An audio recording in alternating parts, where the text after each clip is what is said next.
I'm doing it, A, because I can, but more importantly, because I should.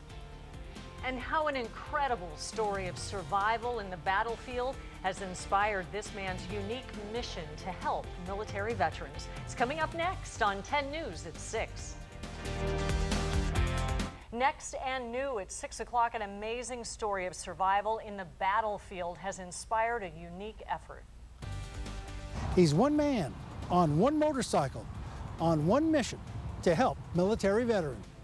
6 years after a group of Navy SEALs were attacked in Afghanistan, the story of one man's survival has inspired others to act. It all began as a grassroots campaign to help veterans. Well, new at 6, 10 News military reporter Bob Lawrence shows us how one man found a unique way to spread the message.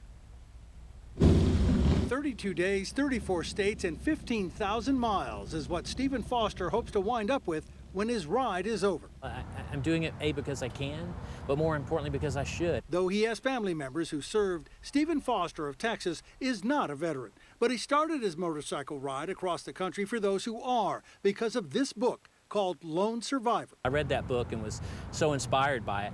I later found out that this grassroots initiative in Texas called the Boot Campaign was founded by 5 women who read the same book. The book by Marcus Luttrell, a former SEAL Team sniper, seen here receiving the Navy Cross from President Bush, was the only member of a SEAL team to come out alive from an ambush in the remote Hindu Kush area of Afghanistan in June 2005.